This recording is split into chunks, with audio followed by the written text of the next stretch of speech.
Memory transcription subject. Taylor Trench, human colonist. Date.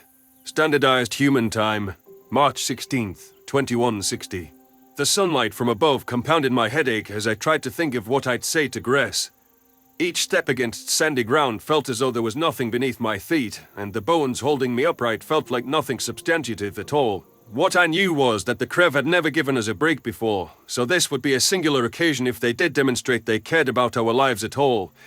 We didn't deserve the hatred and callousness they showed us. I could feel the warm breath dampening the cloth near my lips, the mask hiding my scratched-up features. I found my mind wandering during the punishing walk, thinking about how much of the opulence we'd enjoyed on Earth was gone forever. Maya Hathaway called me out for the old Earth songs we came up with, but there weren't exactly record labels or studios here to create new anything. Not movies, not TV, not books, not paintings, not music. There were perhaps 3 or 4 musicians that'd play on the street as a hobby, but there were no full-time entertainers. Everyone needed to directly contribute to the city. The biggest events of the years were the school plays, which turned out thousands for the live entertainment. I still remembered auditioning to play Hamlet and winding up as King Claudius instead. Half a millennium and hundreds of stars away, the bard's work survives. It's funny because I used to wonder why they taught us the arts at all. Miss Quisp was right when she said when we stop creating, we stop being human. Have we stopped being human without our expression? I remembered what the subjects taught us in school, where we'd made a few crude instruments that children could tinker with as some semblance of our heritage. My fingers twitched in real time, recalling the fluid movements I'd learned against the piano. Sometimes I found myself walking down there to play a mournful piece. Those were bygone days, though, and it wouldn't demonstrate my loyalty to the colony. I didn't apply to be a teacher after all, and we all had our roles. There were other things with more substance. Because of our small population, it was agreed that the next generation needed to share a language, which after much debate was set as English. Secondary languages were optionally available under AI instruction for cultural preservation. You remember Chrysanto, Cherise? I croaked, struggling to place one foot in front of the other. He refused to take a job. Wrote stories. Sent them around on holopads. I liked this one story where we found a way to make ourselves invisible. Maya threatened to kick him out if he didn't work. Then he was too tired to write. Dried up, just like we all dry up. The security guard escorting me jostled my elbow. You're delirious, Taylor. Maybe we should turn back. Fuck off with that shit. We already made it this far. I've just been thinking about how little career diversity there is here. Because of the Krev, we all have to work toward the colony. There's only a few thousand of us. We don't have influencers or professional athletes anymore. Imagine spending your life playing a game. Wouldn't fulfill me, but it sounds a lot more fun than our life. Us adults should have a pickup soccer game in the streets, for old times, like the kids do. I thought we finally agreed to call it football. And to use the metric system. We stopped calling it soccer, and American culture is dead forever. I guess Cherise failed to react in time as my legs gave out and I face-planted in the dirt. My head nearly collided with the cane. Somewhere along the way, my grip on the walking aid had loosened so much that it was ineffectual. I cursed my weakness, getting wrapped up in old memories during a pivotal time. Sand would be smeared all over my outfit when we reached the landing pad. The security guard placed her hand on my back, while using the other arm to slowly lift me up. I struggled to all fours and limped onward while keeled over. Are you all right? Taylor, you can't meet Gress like this. We shouldn't have let you go in the first place. Cherise shouted. My eyes rolled back in my head as I saw the landing pad in reach. I can hear his ship. Walking is the hard part. I can talk just fine. Maybe if he sees me like this, it puts it in perspective. Assuming good old Gress gives a rat's ass about me. I'm not convinced they feel anything toward us. Remember how that Krev tried to take advantage of us last time we came to bargain? I know we don't have any negotiating power. We have no choice but to hope they feel something. For once, we could use some fucking help. I think he'll hear in my voice how awful that accident was. How terrible I feel about letting our obligations to our landlords exceed workers' safety, partially for personal gain. I'm a dick, really. This is my fault, whatever you say, and I'm going to fix it. The guard touched her ear with a frown. Maya Hathaway is saying that you need to pull yourself together, that you can't be moving around out of guilt right now. He also says if you collapse again, I'm taking you back and he's coming up here himself. Already suiting up. Brandon's the one who said he needed me, so let me do what's necessary. I'm not a fucking quitter. Get me to the pad and I'll do my job. I know my orders. You were seriously injured. And other people were killed. I have all of my limbs, and you'd think I could make them work for 10 minutes. Give me a break. We need to talk after this. I've never seen you like this in years, Taylor. I'm worried about your stability, and I don't think you should be anywhere near the Krev. We take you to the landing pad, and you're sitting down and saying a few lines. Don't you dare undermine me in front of Greshrees. Your job is to protect me and hold a fucking gun, not to schmooze these bastards like you're suddenly a diplomat. You know what? You are being a total asshole. I'll let it slide because you're hurting and not right upstairs, but you're not going to take it out on me again. We're clear. Crystal, I managed to shuffle the last few steps to the landing pad before setting my backside down on a crate with the relief. My head definitely was causing some issues in my basic functions, but I could think clearly enough to know what I needed to tell Gress. In a world where the Krev could empathize and have any pity on a predator's culture, I'd spit back everything I'd been ruminating on in my own mind, about the lost arts and our shell of a life. That was the one thing we could never tell aliens with side-facing eyes. We remembered how the prey life forms had reacted to what we were before.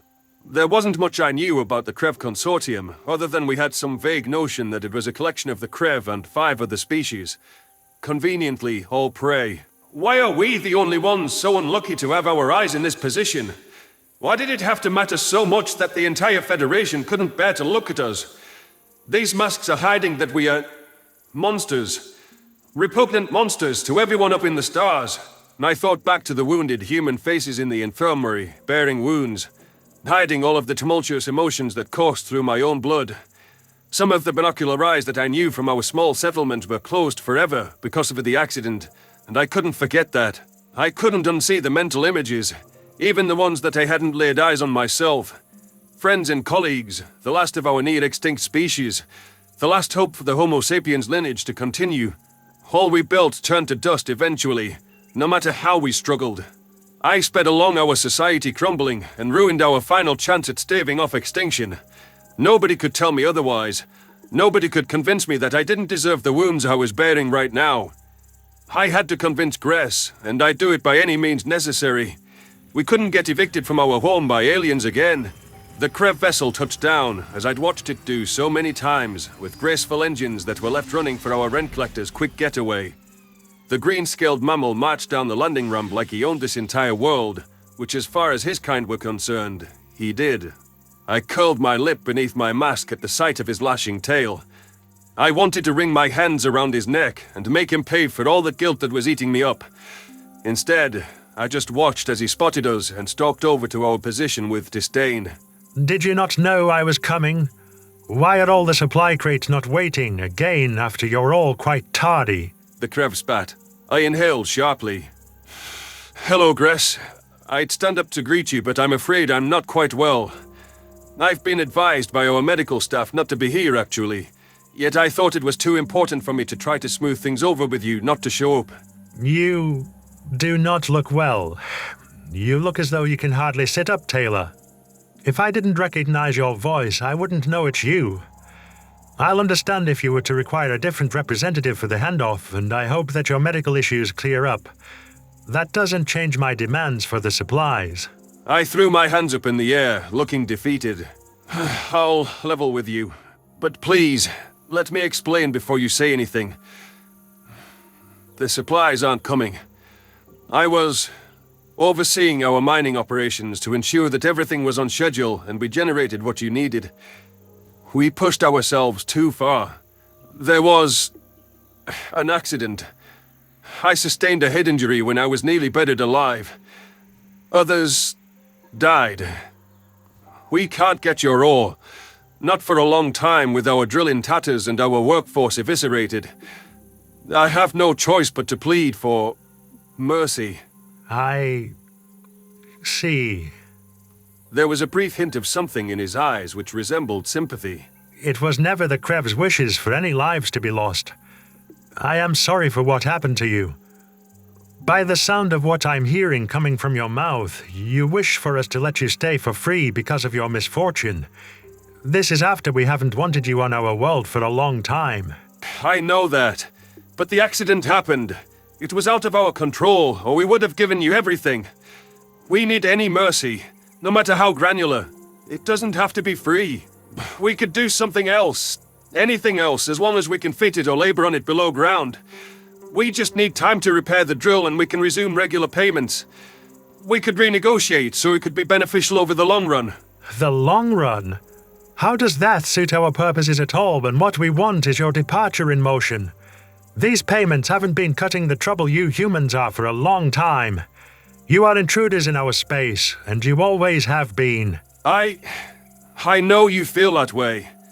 But please, if you truly feel sympathy for the tragedy we've incurred, something we have no way of fixing, give us some reprieve, or at least some proposal to work with us.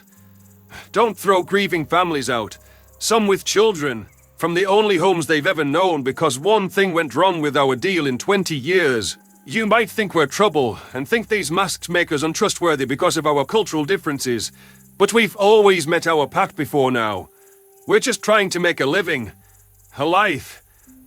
I know we failed you, Gress, and I'm asking for mercy anyway. The Krev paced for several seconds, at least making a show of seeming conflicted.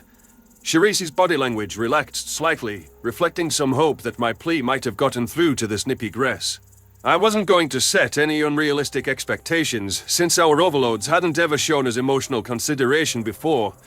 The most we'd gotten from them was being taken advantage of, when we had no choice but to land on this colony. No wonder they let us land. I guess we were supposed to kiss their asses and sing their praises forever. Let me level with you, Taylor.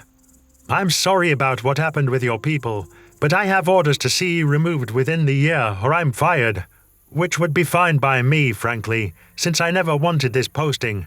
But I was given it because they trusted me to put an end to this saga. Gress sighed. I'm not the type to kick people when they're down, no matter what's happened between us. So I have a proposal. Take me to the site of this accident to see it with my own eyes, and I'll request for the consortium to give you a bit more time. I stiffened with disbelief. What? You want us to take you into our city? I do. What I'll accept as my payment is some hint of transparency. I'll give you the alternative to take off your mask here and now and look me in the eye. You think we haven't figured out it's not that important to your culture at all? I doubt they treated your wounds with that shit covering your skull.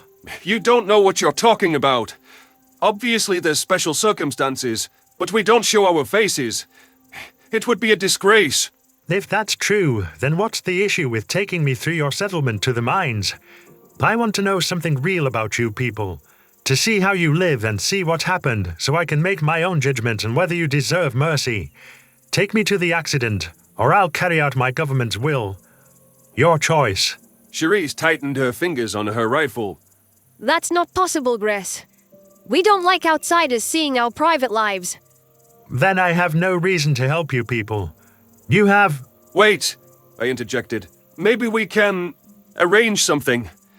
We probably could show you some pictures of the site. You and I both know that photographs can be doctored to show whatever you like. Seeing it confirms your story beyond a shadow of a doubt. Okay. Then, maybe you can give us some time to bring out a bag so we can, cover your vision on the way and clear out any workers. We could walk you down to the mine. Why do you need to clear out any workers?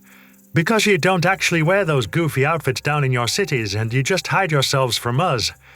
Take me straight down there like any normal society, or don't bother. I can't, Gress. My people will never give permission for that. I'd be considered a traitor to all of humanity. Please, give us some option that doesn't violate our privacy and the very spirit of our traditions. I'm done giving you anything. You've hidden yourselves enough to show you don't trust or respect us at all. This right here is why we can't fucking stand you, and why I'm not sticking my neck out for you. You have 1 week to get off our planet, or we will remove you by force. You got that? No! Wait! You can't do that! Please! Give us a week to meet and discuss how we'll handle our departure. We need time to plan it. We just suffered a catastrophe. We've been here for years. The Krev snorted. I gave you a chance. You spit in our faces like you always do, behind those two-faced words you love to throw at us. Goodbye, Taylor. I can't say I'll miss you. Gress turned around back toward his ship with an arrogant swagger in his step. Charisse gasped in horror, at a loss for words. The mayor seemed to be passing something along into her earpiece, though I couldn't imagine what he could have said that I didn't. Those heartless aliens hadn't spared us at all, after we laid our hearts bare to them. Kabia's face flashed through my mind, panicking as he tried to shut down the drill. An intelligent, dedicated young man who was dead because I'd put the greedy Xeno's interests ahead of human life. I could still feel my nose being pressed into the dirt as I thought I'd suffocated alive. I could remember my final thoughts of regrets and the horror when I awakened to find we'd have no chance. My head was swimming even now from the aftermath of those wounds, leaving me in a sorry state that didn't move Gress at all. Would that Krev have cared if I died? If hundreds of humans died? My fingers tightened around the cane in rage, before, with a sudden rush of adrenaline, I found myself stomping after the rent collector on steady feet.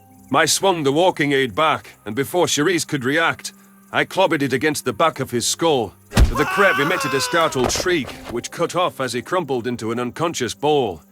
Steaming with white-hot, blinding fury, I brought the cane back for another swing. Charisse's arms dragged me away with desperation. I could barely hear her pleas for me to stop. All I could see was Kabia's face in the last moments I saw him alive, and that suffocating sensation I couldn't clear from my mind. Security guard Benson finally got a handle on me, wrestling me to the ground. My burst of strength fizzled in an instant as I laid on my side, immobile. What the fuck did you just do? Hathaway's screaming it, and I fucking agree with him. Charisse shouted. We can't go to war with them, Taylor. You know that. What you just did could really get all of us killed. I blinked, shameful tears welling in my eyes. Fuck! Gress is out cold. He's not waking up anytime soon. And now we can't let him go. We all have to find a way to fix this. Hathaway, send medics. We need someone to carry Gress while he's still out down to a private infirmary. Bring someone to help Taylor get back too. We should have never let him out like this. I sucked in several dazed breaths, processing the gravity of what I'd just done assaulting Gress. Charisse was correct that we couldn't have the Krev return to his home and tell his people that we physically attacked him. That could mean war between our people. The only thing I could think of was that we needed to hurry up and leave before a search party came looking for the rent collector. Maybe it was still possible to get some information out of Gress and persuade him to call off the dogs. As I waited for the medics to arrive, I desperately racked my brain for any possible way to correct my colossal mistake. This had only worsened the prior burden of guilt over how I'd ruined humanity's chances on Tellus.